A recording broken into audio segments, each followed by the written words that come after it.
guys, and welcome to Katie's Insight, where I give my insight on all kinds of things, including news, politics, finance, entertainment, everything under the sun you can think of that I guess I just want to talk about. But most importantly, right now we are staying with the stimulus and the election train, and I have some what I think are pretty good updates. First of all, what is going on with this? This is my monitor. What is this? I have done everything to try to fix this today, and it's just not.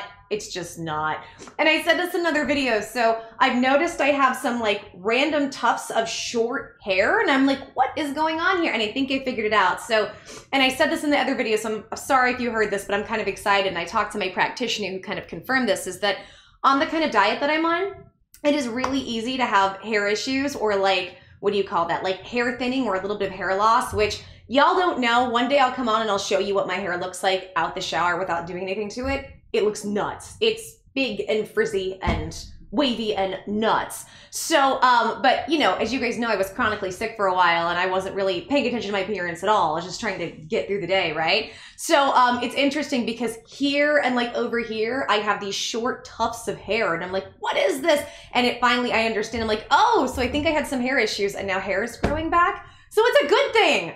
But it looks weird, so I'm sorry, it's distracting me. I hope it's not distracting you if I just pull on it. Anyways, I guess it'll be there. Hi, new hair. Hi.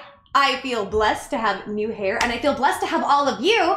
So let's get into stimulus. But before you guys, giving away a $100 gift card in these videos. Very simple. To be eligible, this is all you have to do. Like every video you see, subscribe, leave comments on every video. Make sure and hit notifications and share the content. And the more times you share the content, the more times you comment, the more chances you have to win. If you leave 100 comments, that's 100 times more chances you have to win. Do it for every single video. It helps me grow the channel and I can give you guys money. Add me on Facebook, Katie's Insight. Like the page, join the group, Katie's Corner. Will be changed to Katie's Insight soon. We are helping everybody with stimulus and it's been a great time. Also, please say congratulations in the comment section to British Gray. British Gray, please congratulate her and give her big high fives and internet hugs. She is our new moderator. She is coming in and helping clean up the group, and she is consistently giving us great information to help everybody across the country, getting stimulus checks and stimulus help every day. Much love, cuz she is so sweet. So make sure and say hi. She's a little, in my opinion, she's a little bit of a celebrity around here because everybody knows her. She's wonderful. She's always trying to help people out. She is such a blessing, and she is like me. We are super purple power people. Love purple power. So let's go ahead and let's get into this bit of a longer video, and I'm going to have some breakdowns later on, not now, but in other videos, because I'm going to try to make this not as long. But if you guys saw it, Joe Biden did a press conference just recently.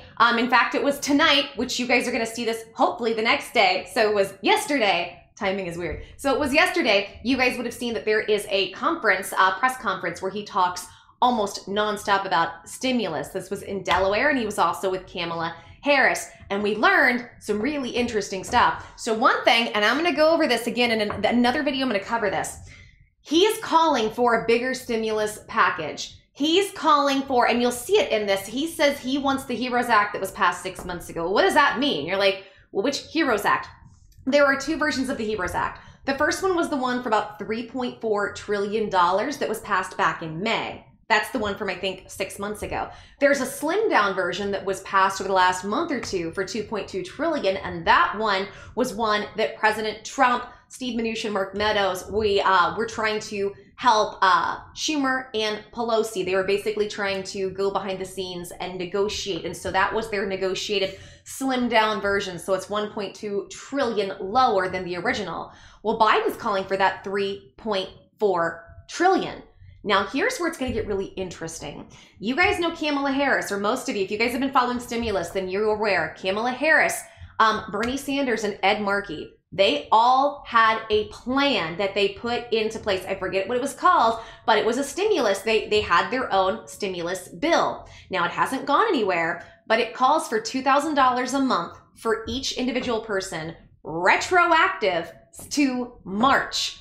And it's a really generous plan. I loved it. Many people loved it. And of course, it didn't go anywhere. But considering we now have Kamala Harris, who at least for the moment, as we know it until the Electoral College kind of sorts everything out, is supposed to be our next VP or vice president. And we also have Joe Biden, who's calling for a bigger stimulus package now, calling for more in there. We this week had Bernie Sanders, it was last week actually. Last week, Bernie Sanders spoke up and talked about the fact that everybody needs $2,000 a month stimulus checks. So this is getting really interesting because that's what I was going to say is the one of the good things I can see, at least in terms of stimulus for, Biden and Kamala being in office, is I wonder if that's going to give more credence to that bigger package that could be coming through.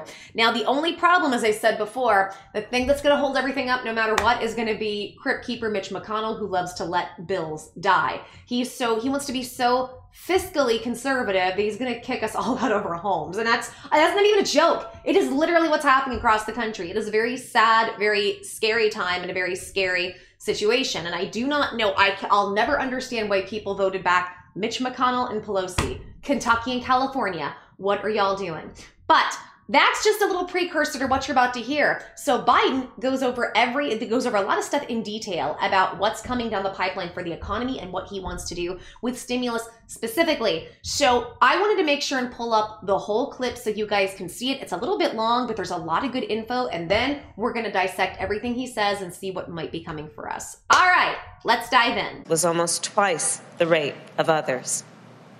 And we have also had a conversation about the impact this pandemic has had on our economy as a whole, from the Fortune 500 to the small businesses that so many communities rely on. Over the past few months on the campaign trail, the president-elect and I saw that impact firsthand. In state after state, we met with workers who shared their struggles and told us about their pain. Essential workers who've had to stay on the job, even as they worry about their family's well-being and their own. Small business owners who are dipping into their own savings to make payroll and keep their doors open. And many others who've had to close their doors and fear never reopening at all. Their stories have stayed with us. And the president-elect and I are focused on building our country back better for them and all Americans. And as I said the night we won this election, now is when the real work begins, the necessary work, the good work of getting this virus under control, saving lives, and beating this pandemic, and opening our economy responsibly while rebuilding it so that it works for working people. And we will do it by protecting the health and safety of our workers and creating millions of good-paying union jobs, from auto and construction jobs to domestic workers and caregiving jobs to service and hospitality jobs. The road ahead, it will not be easy, but the president-elect and I are hitting the ground running because we all know the challenges facing America today are great. The American people deserve no less, and we don't have a moment to waste.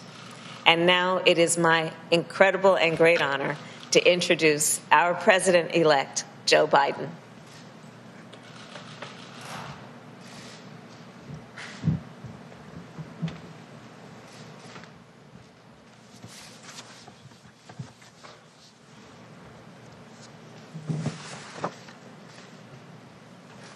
Thank you very much. Good afternoon. Vice President Harris and I, as she indicated, just met with a group of America's top business leaders and labor leaders. And I must tell you, it reinforced what I thought from the beginning. We're ready to come together. The unity was astounding. I want to go back and talk about the people who actually participated in that. I'm going to list all the people who, just so you know who we spoke with. Number one, there was Mary Barra, CEO of General Motors, Brian Cornell, CEO of Target, Mr. Nadell, CEO of Microsoft, Rory Gamble, president of the UAW, Mary Kay Henry, president of SEIU, Mark Perrone, president of the UFCW, Lee Saunders, president of AFSCME, and Sonia Singhal, president of GAP, Richard Trumka, president of the AFL-CIO. It was really encouraging, quite frankly, to get people, business and labor, together agreeing on the way forward, which I'm convinced the American people will be ready to do when they hear what we have in mind. And I'm very pleased that they all came together around the same table to advance areas of common ground, and we agreed we're going to continue these conversations. They represent very different perspectives, but I'm convinced that we can all come together around the same table to advance areas of common ground, which are really, I wish you could have all heard the conversation. It was really encouraging. And that's what we were ready to discuss today. We all agreed that we want to get the economy back on track. We need our workers to be back on the job by getting the virus under control. We're going into a very dark winter. Things are going to get much tougher before they get easier. And that requires sparing no effort to fight COVID so that we can open our businesses safely, resume our lives, and put this pandemic behind us. It's going to be difficult, but it can be done. And they all agreed. That means rallying the country behind a national strategy with robust public health measures like mandatory masking, widely available testing with rapid results, scaled-up production of life-saving treatments and therapeutics, and safe, equitable, and free distribution of the vaccine. It's great news that Moderna and Pfizer have each come up with vaccines that are in excess of 90% effectiveness. And getting the vaccine and a vaccination, though, are two different things. Everyone on our call today and our Zoom today agreed that the sooner we have access to the administration's distribution plan, the sooner this transition would be smoothly moved forward. And, as we battle COVID, we also make sure the business and workers have the tools, the resources, the national guidance, and health and safety standards to operate safely. And we can do that. We can bring Democrats and Republicans together, work with business and labor to deliver those necessary resources. And for millions of Americans who've lost hours and wages or have lost their jobs, we all agreed on our call that we can deliver immediate relief and a need be done quickly. Affordable health care for millions of people who have lost it or are in danger of losing it. Child care, sick leave, family leave, so workers don't have to choose between work and family. Corporate America agreed on this today, the folks on the call. We need support to support small businesses and entrepreneurs that are the backbone of our communities, but are teetering on the edge. And we all agreed on the urgent need for funding for states and localities to keep frontline workers and essential workers on the job.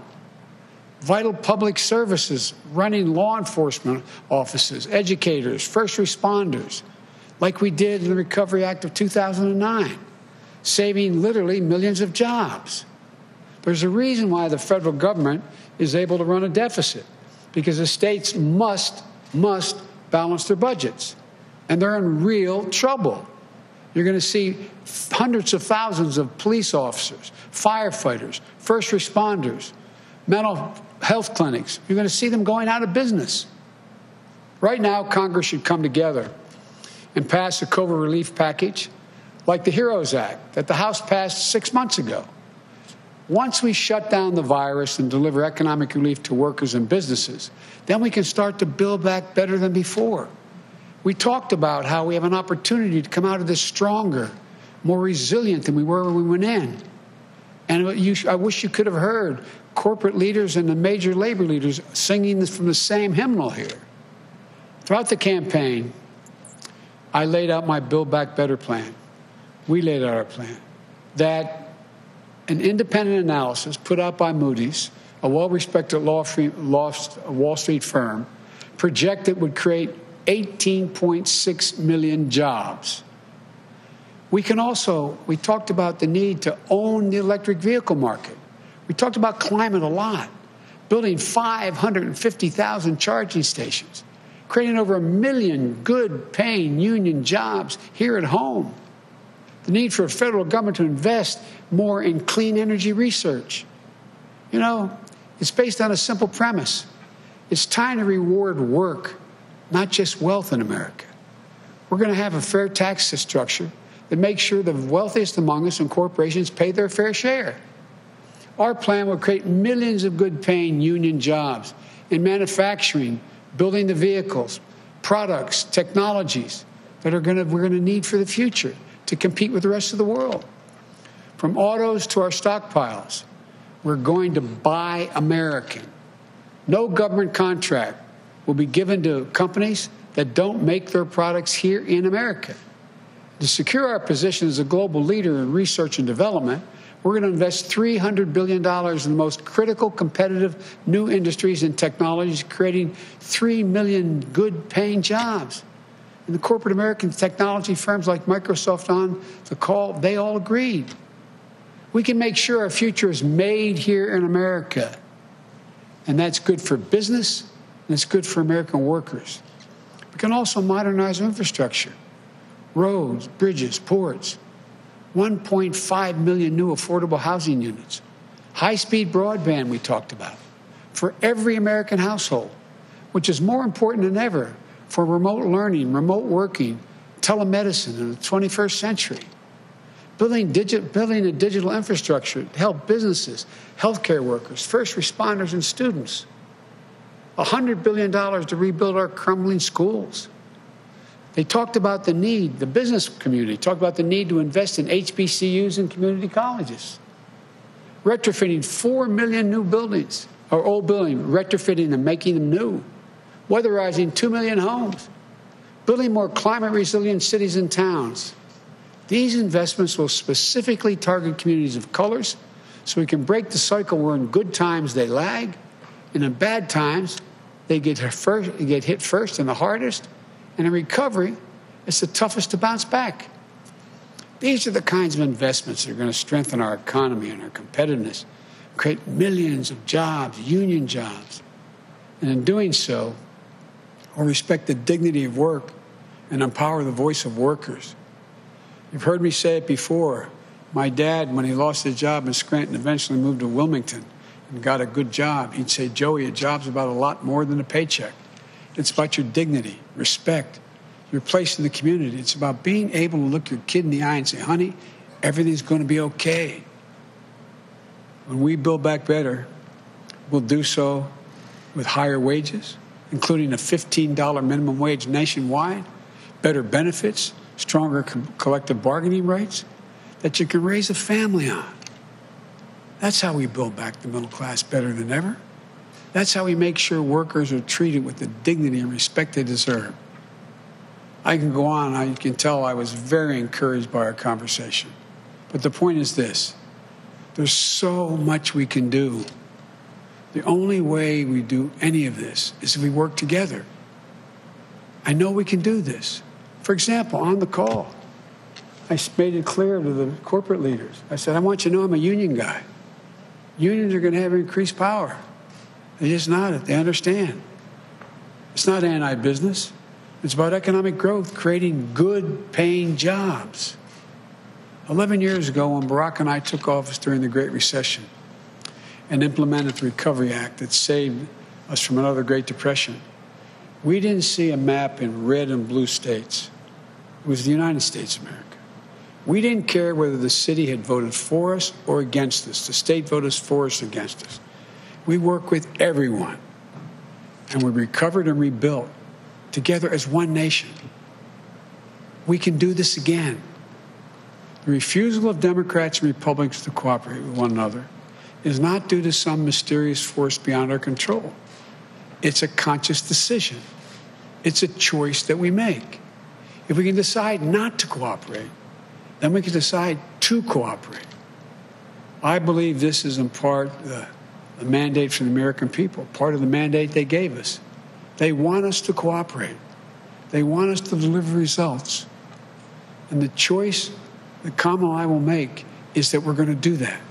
That's why I'm so pleased today we were able to bring together business and labor leaders to make the choice jointly with us. We're all Americans. Now let's get to work. As I've said many times, thank you, may God bless you, and may God protect our troops. I understand now I'm going to take some questions. Megan, fire away.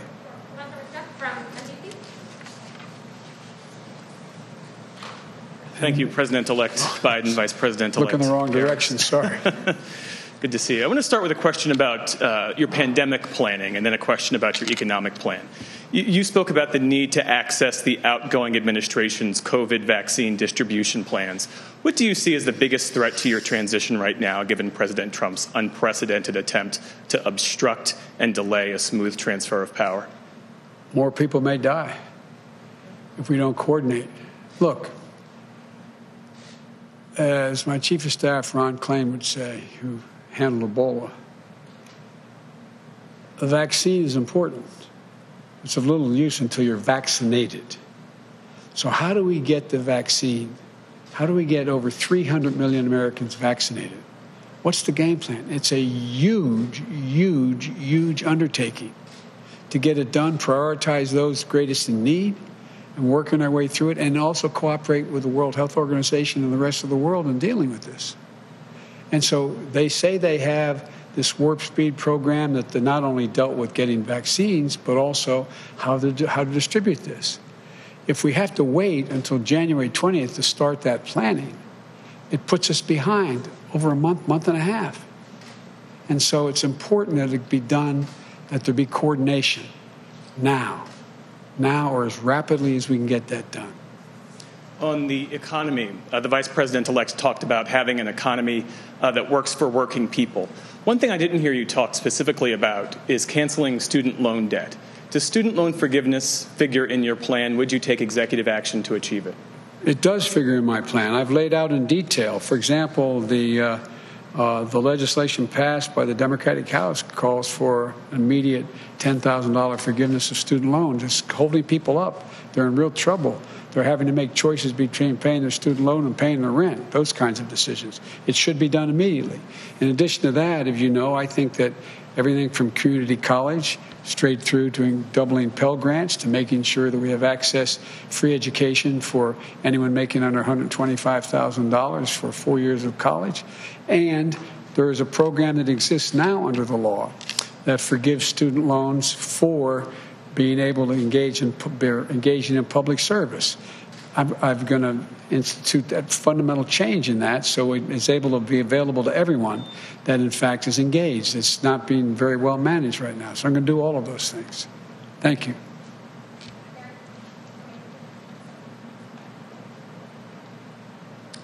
Thank you, Mr. President-elect. You just spoke of some of the dangers of the president's continued stonewalling of this transition, but it doesn't appear that the president is going to come around anytime soon and admit defeat. So what are you going to do? What options do you have to try and ensure that you are ready to go on day one? Deal with every individual organization in the country, from business to labor, Republicans and Democrats, to try to pull together a serious and consistent plan. So we're ready on day one, everything from staffing to ultimately naming cabinet members to moving along on coordinating with business and labor the COVID attack, how we're going to attack COVID. And so it would make it a lot easier if the president were to participate. You have a number of Republicans suggesting that. The good news here is my colleague is still in the Intelligence Committee, so she gets the intelligence briefings. I don't anymore. So that is, but there's a number of Republicans calling for that. I am hopeful that the president will be mildly more enlightened before we get to January 20th. And what is your message to Republicans who are backing up the president's refusal to concede? You clearly need to work with them going forward. My message is I will work with you. I understand a lot of your reluctance because of the way the president operates, but I've been in contact with and will be in contact with more of them as we move along. And if it has to wait until January 20th to get actually become operational, that's a shame, but maybe that's the only way to get it done. Thank you very much, Mayor. Thank you very much, Mr. President-elect. And I want to kind of piggyback off of that.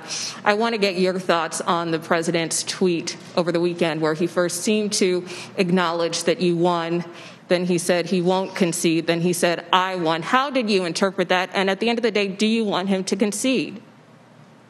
I interpret that as Trumpianism. No change in his modus operandi. I think the pressure will continue to build. Look, I'm having a lot of meetings with world leaders on the telephone. I cannot get into negotiating with them about things that are going to be done, but they're calling with some degree of enthusiasm. Everyone from the Holy Father to prime ministers across the globe.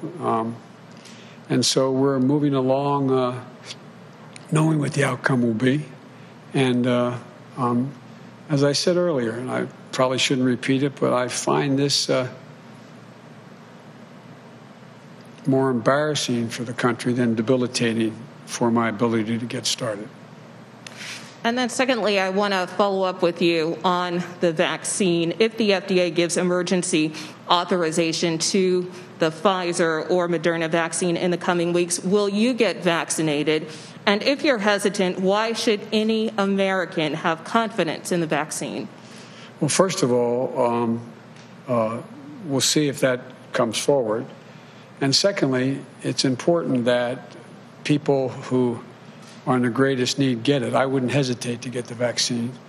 But I also want to set an example. But I wouldn't hesitate to get the vaccine if, in fact, Dr. Fauci and these two organizations, whether it's Moderna or Pfizer, who have been extremely responsible, conclude that it is safe and able to be done. Look, the only reason people question the vaccine now is because of Donald Trump. That's the reason why people are questioning the vaccine, because all the things he says and doesn't say, whether is it truthful, is it not truthful, the exaggerations. I think we're on a clear path now. We're on a clear path where the international community and national leaders in the scientific community have focused on these two vaccines. They appear to be ready for prime time, ready to be used. And if that continues along those roads, I would take the vaccine. Thank you.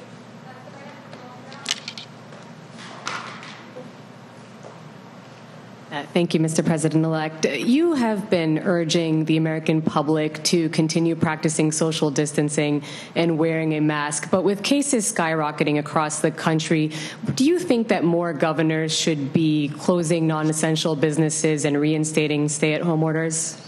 Look, it depends on the state. What I failed to mention earlier is the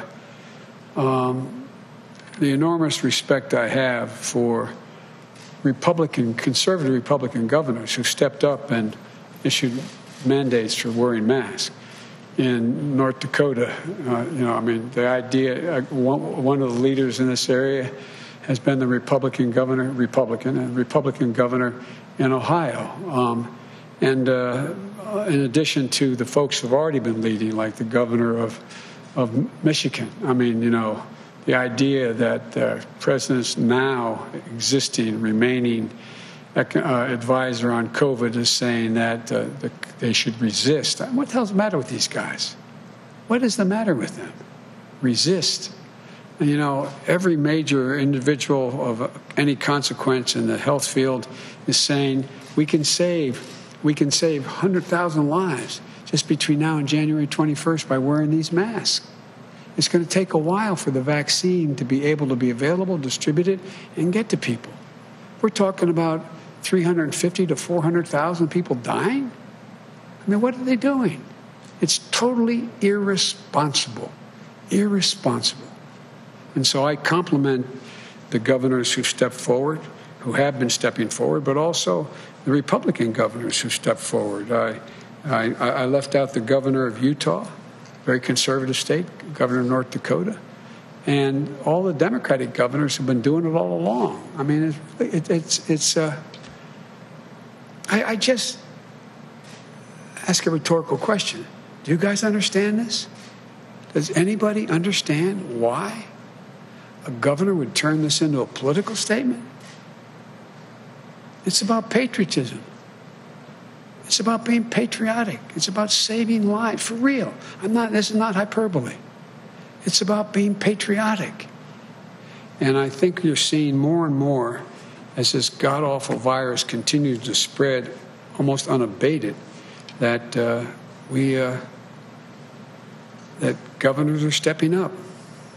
And just following up on that, especially with many states reporting new highs in terms of the daily number of cases and a lot of public health officials sounding the alarm over the holidays, what is your message to people who are considering, for example, getting together with their families and others for Thanksgiving? Would you urge people to reconsider their plans? Well, here's what I do. Let me tell you what the health experts have said to me.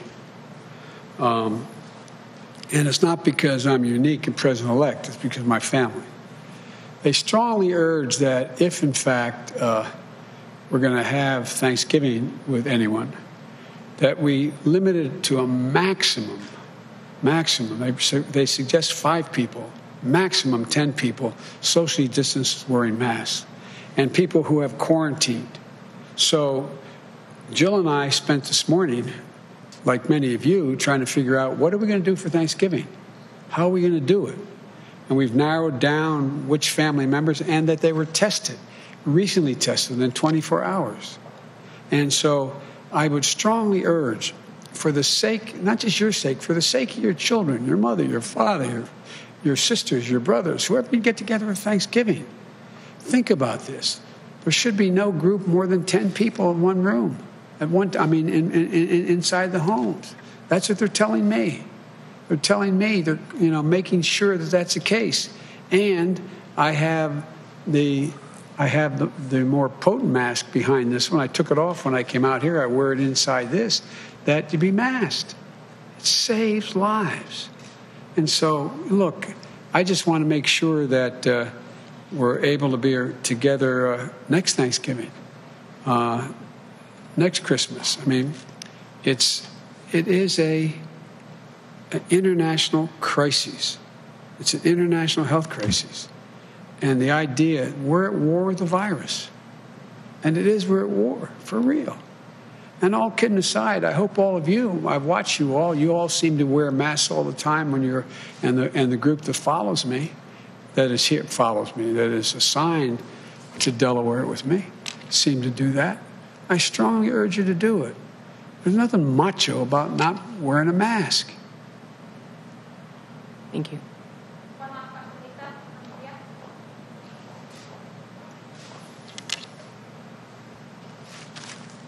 Thank you, Mr. President-elect, Madam Vice President-elect. Your plan, my mask is stuck in my ear in classic. Hold on a second. Demonstrating I watched for Jill America. try to take it off. Yes. It's hard. Thank God I don't have an earring. Your plan that you've outlined just now about 1 million union jobs, clean energy jobs, investments in HBCUs, those are things that take time. We have a problem with long-term unemployment that's growing fast right now. What would you do right away, specifically, to address jobs that may not return for months, may not return ever, including in communities of color? What I would do, I would pass the HEROES Act. It has all the money and capacity to take care of each of those things. Now, not tomorrow, now. And the idea the president is still playing golf and not doing anything about it is beyond my comprehension. You'd at least think he'd want to go off on a positive note. But what is he doing? And there's virtually no discussion. And the Republicans, we're told, I don't know if it's true. You may know, Senator, but there's 22 Republicans say they won't vote for anything. Well, there ought to be at least a dozen of them have the courage to stand up and save lives and jobs now. We should be doing it now, keeping those businesses open, providing the PPE, the protective equipment, as well as the PPP, the money that we allow people to get funding to keep their businesses open, everything from separation to testing to a whole range of things that allow businesses to open and stay open. That's what the plan was at the beginning. And by the way, if you notice in the very beginning, when they passed the stimulus program, the first 2 pieces, what happened? Businesses were staying open. and then when they weren't open, they were still able to make people able to get paid. But look where they are now. People are running out of unemployment insurance. What are they going to do? 20 million people are on the verge of losing their home because they can't make a mortgage payments. You have a larger number being kicked out and will be kicked out in the street because they can't pay their rent. And by the way, it's not just the renter, it's the outfit that owns the building. A lot of them aren't multimillionaires. They're running small operations. How can they do it? This is about keeping Americans afloat. Get them through this pandemic. Get them through where their businesses are able to come back. The money's there. The money is there.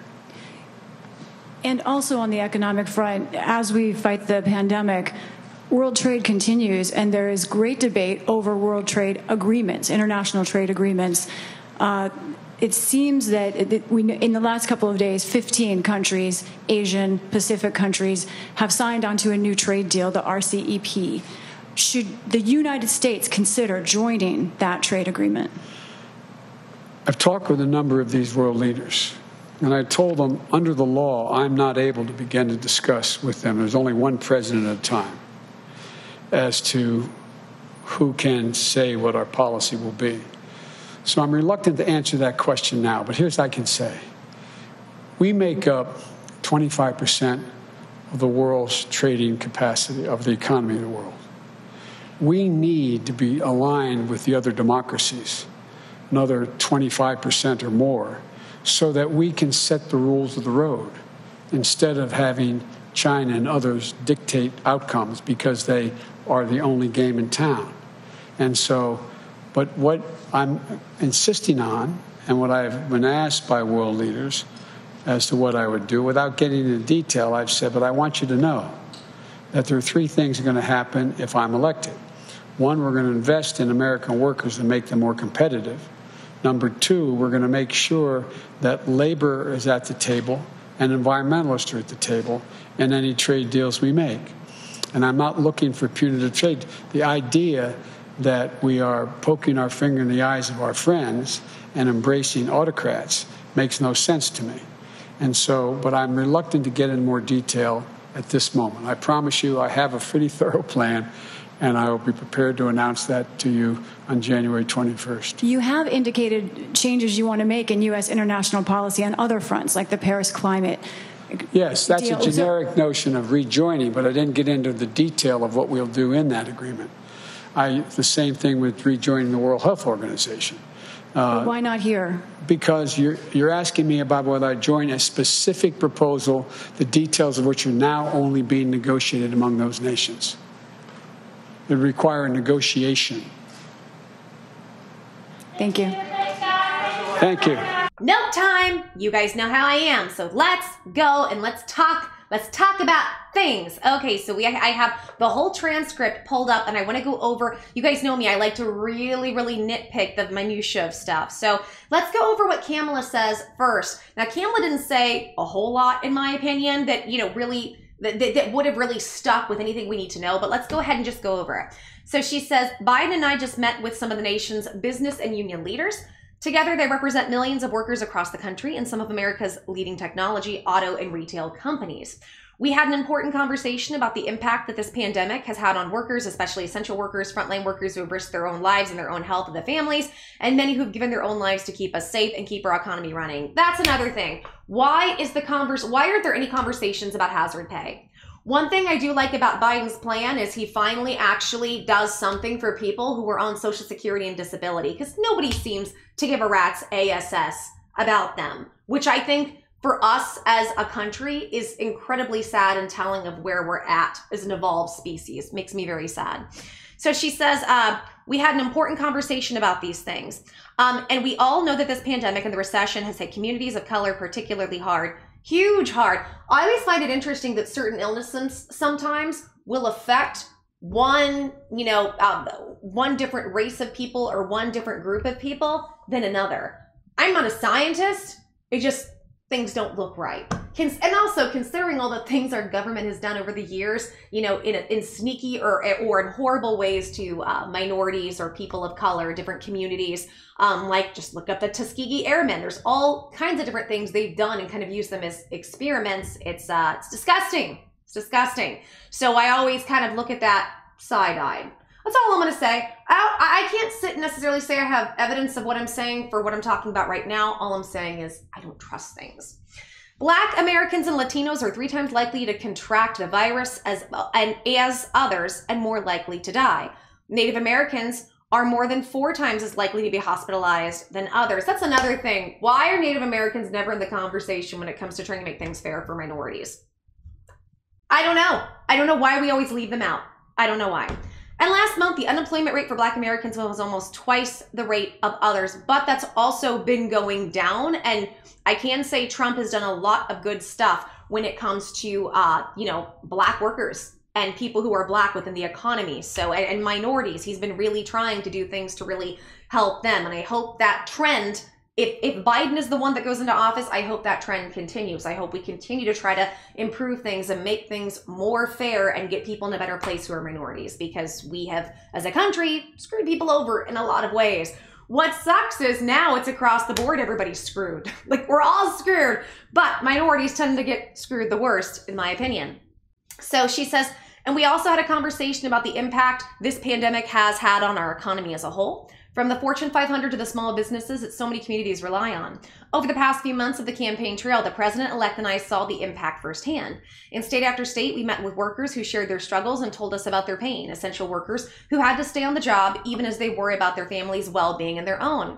Small business owners who are dipping into their savings to make payroll and keep their doors open. And many others who have had to close their doors and fear never reopening at all. Their stories have stayed with us, and the president-elect and I focus on building our country back better for them and all Americans. Good Lord, I hope they do. I've said it before. I know a lot of people think I'm a closet Republican. I just want people in there who are going to help people. I just want people to get in there and get it done. I don't care who it is. Just help people. And we need to stop having the government do the shady things behind the scenes that they do with women and children. Please infer. I don't care who you are. As long as you are on that agenda, I'm fine with you. So she says, as I said the night we won this election, now is when the real work begins, the necessary work, the good work of getting this virus under control, saving lives and beating this pandemic and opening up our economy responsibly while rebuilding it so that it works for working people. And we will do it by protecting the health and safety of our workers and creating millions of good paying union jobs for auto and construction jobs. I like this. I like millions of good paying union jobs because we need that.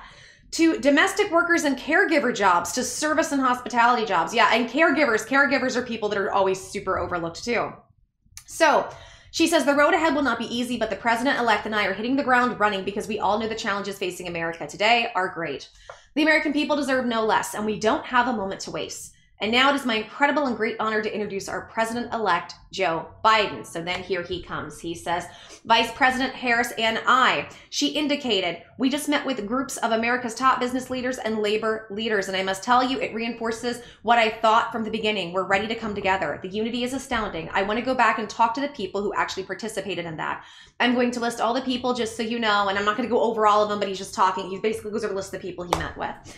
He says it was really encouraging, quite frankly, to get people, businesses, and labor together, agreeing on a way forward, which I'm convinced the American people will rally to do when they hear what we have in mind. And I'm very pleased it all came together around the same table to advance areas of common ground. And we agree. We're going to continue these conversations. They represent very different perspectives, but I'm convinced that we can all come together around the same table and advance areas of common ground, which are really, I wish you could have all heard the conversation. It was encouraging, and that's what we're ready to discuss today. We all agreed that we want to get the economy back on track. That's good. We agree our workers to be back on the job by getting the virus under control, okay? We're going in a very dark winter. I'm so tired of this, guys. Look up the phrase, what dark winter, the other version of what that means. It gets weird. That's all I'm going to say. So I get really irritated when I hear dark winter. And look, I get it. The virus is kind of surging. We knew this would probably happen with cold and flu season, that something like this would probably come to pass, but just doesn't, I'm just going to put it this way, doesn't sit right with me. Things are going to get much tougher before they get easier, and that requires sparing no effort to fight the virus so that we can open our businesses safely, resume our lives, and put this pandemic behind us. It's going to be difficult, but it can be done. And they all agree that means rallying the country behind a national strategy with a robust public measure like mandatory masking, widely available testing with rapid results, scaled up production of life-saving treatments and therapeutics, and safe, equitable, and free distribution of the vaccine. It's great news that Moderna and Pfizer have each come up with vaccines that are in excess of 90% effectiveness. And getting the vaccine and a vaccination, though, are two different things. Everyone on our call today and our Zoom today agreed that the sooner we have access to the administration's distribution plan, the sooner this transition would be smoothly moving forward. And that's another thing, guys. So what we are hearing is that when you become president-elect, right? And again, there's still a lot of debate, and we have to wait for the Electoral College, and we have to wait to see what happens with the lawsuits and what Trump is going to do, because some states are getting flipped in certain areas, right? So we just kind of have to wait and see what that is. But in those situations, they have a transition team, and they do a transition in. And typically the president and his cabinet, the ones that are on the way out, are the ones that help them with that transition. But so far, Trump has refused to do any of that. So interesting, some of the stuff he's saying, but keep in mind, take it with a bit of a grain of salt, because if Trump ends up leaving office and Joe Biden comes in, we don't know that they're going to have given any prep time when it comes to Joe Biden being able to actually get in there and have that time to prepare and strategize to hit the ground running. So a lot of this sounds great, but it could still be months away. I'm just giving you some time frame. Keep it in mind. He says, and as we battle the virus, we have to make sure that businesses and workers have the tools, the resources, the national guidance, and health and safety standards to operate safely. And we can do that. We can bring Democrats and Republicans together, work with businesses and labor to deliver those necessary resources. And for millions of Americans who've lost hours and wages or have lost jobs, we all agreed on our call that we can deliver immediate relief, and it needed to be done quickly. Affordable health care for millions of people who've lost it or in danger of losing it. Childcare, sick leave, family leave, so workers don't have to choose between work and family. Corporate America agreed on this today, the folks on the call. We need to support small businesses, and entrepreneurs are the backbone of our communities, but are teetering on the edge. Yes, or here's my thing. What about the businesses that are shut down? Is there any plan for the businesses who permanently shut down because of all this BS to help them maybe get back up and running? He says, and we all agree on the urgent need for funding for state and localities to keep frontline workers and essential workers on the job. Vital public services, running law enforcement offices, educators, first responders, like we did with the Recovery Act of 2009, saving literally millions of jobs. There's a reason why the federal government is able to run a deficit, because the states must balance their budgets, and they're in real trouble. You're going to see hundreds of thousands of police officers, firefighters, first responders, mental health clinics. You're going to see them go out of business right now. Congress should come together and pass a virus relief package like the HEROES Act. That was in the House passed 6 months ago. Remember, we brought this up 6 months ago. So he's all for a bigger bill. Once we shut down the virus and deliver the economic, and then he says months ago, once we shut down the virus and deliver economic relief to workers and businesses, then we can start to build back better than before. So again, he's talking a lot about relief for businesses. That's another thing he goes in a lot of detail to. He talks about wanting to help businesses, which everybody needs help. A lot of the restaurant industry, a lot of these chains, a lot of fast food, they're teetering right on the edge, guys. He says, we talked about how we have the opportunity to come out of this stronger, more resilient than what we were when we went in. And I wish you could have heard corporate leaders and the major labor leaders singing from the same hymnal here. Throughout the campaign, I laid out my Build Back Better plan. We laid out a plan that an independent analyst put out by Moody's, a well-respected Wall Street firm. You guys have heard me talk about Moody's a lot. A well-respected Wall Street firm projected we would create 18.6 million jobs. We talked about the need to own the electric vehicle market. We talked a lot about climate, building 550,000 charging stations, creating over 1 million good-paying jobs here at home, the need for a federal government to invest more in clean energy research. I'm not opposed to that. My concern is, remember, the 3 big things he wants to get done, and one of them had to do with fighting climate change. Remember all those things I outlined? It was like a week ago when I talked about when it comes to Biden, what he wants to do and what he wants to, like what his big few things he wants to pass, the 3 things. And out of those 3 things, stimulus was not there, but fighting climate change was. And I sat there again, side-eyed going, okay, come on, Biden. Like, I'm sorry, but climate change right now is not the major concern. Look, I'm a huge hippie. I'm a drugless, bugless, dirtless hippie, y'all. I really am. But I also think there's a lot of stuff when it comes to climate change that are just money-making schemes, unfortunately. And that's been proven over time. Not to say there's not something going on. Again, this is always the hard part. I'm not saying something's not going on. I'm just saying it's not, I don't think things are always as they appear, right? And I think a lot of people have issues with the virus. Like some people just say it doesn't exist. I'm not one of those people. I know this exists and I know this should be taken seriously. But I also think we are consistently misled on actually what is going on and what is happening. And when you look at the numbers don't add up for a lot of things. That's always what irritates me, is when I see things not adding up, right? And I always try to look for that logical explanation. And when it's not there, when I can't find it, and when other people can't find it, again, I look at things side-eyed. And that typically is just how the government operates, unfortunately. Okay, y'all, unfortunately, I've had to cut this video short because literally the video is so long that YouTube won't get it upload. I've had an issue for like a day and a half with this, so I'm gonna cut this up. If you wanna see part 2, because I am not done railing on this situation, then make sure and click the link. It's gonna be in the description, and we'll have one up here-ish, and you can see part 2, and we go more into exactly what Biden was saying and how that's going to affect us. So make sure and go do that. And guys, if you like this video, please help me out. Give me a big thumbs up, like the video, subscribe, hit notifications, comment, share the content. And if you do, you're eligible for a $100 gift card. And it's awesome, guys, because the more comments you leave on this situation, and by the way, you can be eligible for both videos, right? The more comments you leave, the more chance that you have to win. The higher your percentage is. Add me on Facebook, Katie's Insight, and the group, Katie's Corner, will be changed to Katie's Insight. Let's go ahead and go to part 2. I'm so sorry, I would have had it in the same video, but YouTube hates me. So, okay, let's take it away.